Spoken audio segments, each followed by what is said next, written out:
Hey there, night dwellers. Join the Phantom Troupe for a serene escape into dreamland with enchanting sleep stories. Let the calming tales transport you to a world of peaceful slumber and restful nights.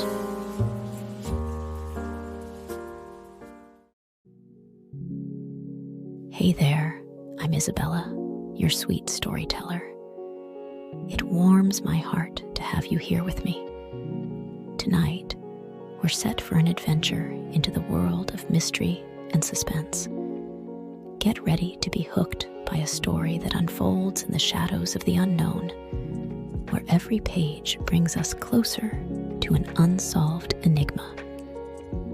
Before we dive into the gripping narrative, take a moment to let go of the day's events.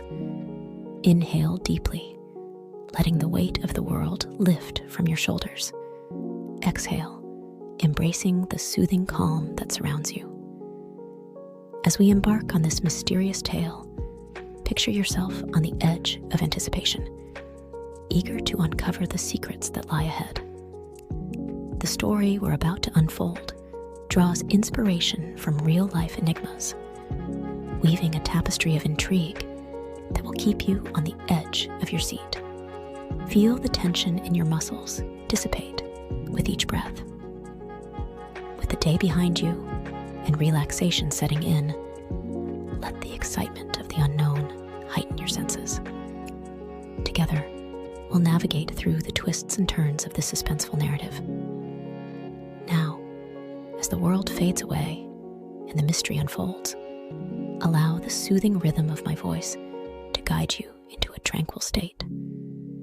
Stay tuned as we step into the mysterious unknown, where every moment holds the promise of revelation.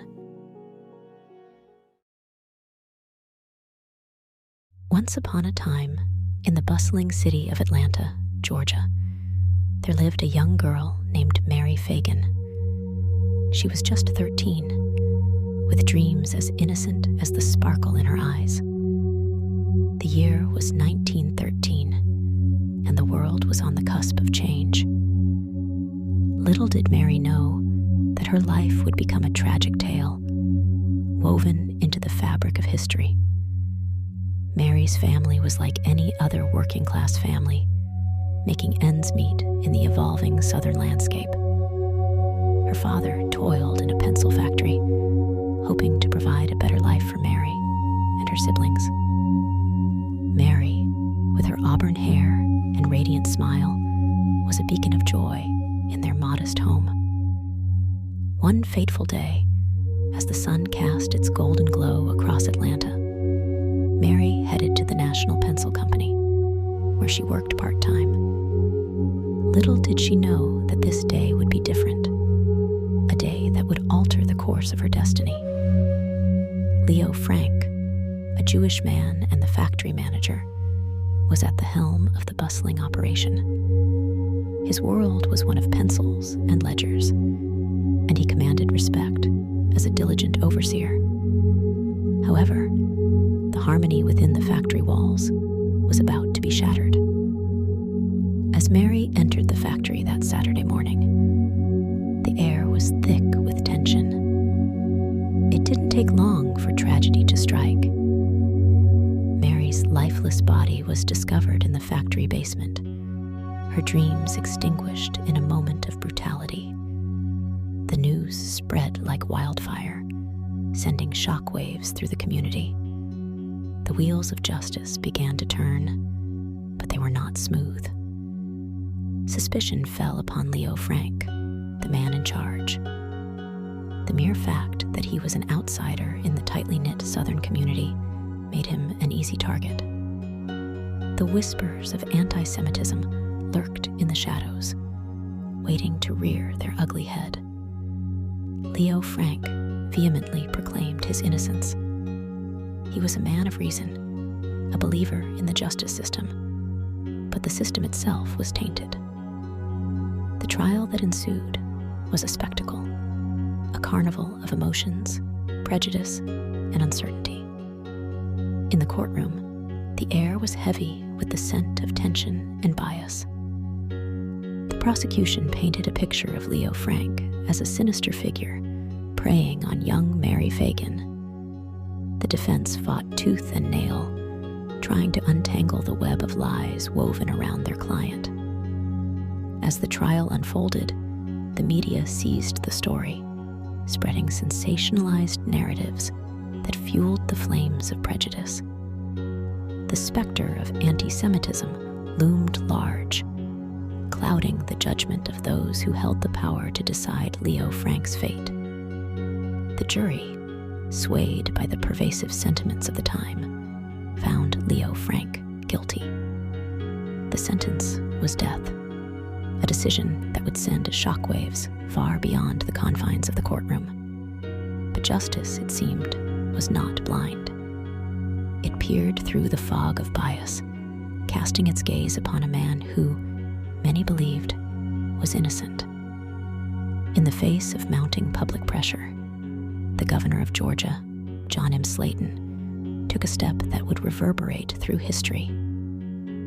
He commuted Leo Frank's death sentence to life imprisonment, hoping to quell the rising tide of anger and resentment. Little did he know that this decision would be a spark igniting the flames of a different kind of fury. A shadowy group, claiming to be patriots, seized the opportunity to deliver their own version of justice. On a fateful night, they stormed the prison where Leo Frank was held, snatching him from his cell. The city slept as they drove through the darkness, their intentions masked by the shroud of night. The morning sun rose over Marietta, Georgia, revealing a lifeless body hanging from a tree. Leo Frank, a man who had proclaimed his innocence until his last breath, had become a victim of mob justice. The air was thick with sorrow and regret, but the echoes of prejudice persisted. The Mary Phagan case, once a tragedy confined to a courtroom, had become a symbol of the flaws in the justice system. It exposed the underbelly of a society grappling with its demons: prejudice, hatred, and the tendency to let the collective judgment of the mob prevail over the measured scales of justice. The story of Mary Phagan and Leo Frank did not end with the noose that tightened around Leo's neck. It lived on in the collective memory of a nation forced to confront its own shortcomings. The questions lingered. Was justice truly served? Or had it been sacrificed on the altar of prejudice? As time marched forward, the story of Mary Phagan and Leo Frank took on new dimensions. It became a cautionary tale, a reminder that justice, when tainted by bias, could lead to irreversible consequences. The whispers of anti-Semitism, once confined to the shadows, were brought into the harsh light of scrutiny. Decades later, in 1986, the state of Georgia officially acknowledged that Leo Frank had been wronged. The pardon, though belated, was a symbolic gesture, a recognition that the wheels of justice had, in the case of Leo Frank, veered off course. It was a somber admission that a grave injustice had been committed, staining the pages of history.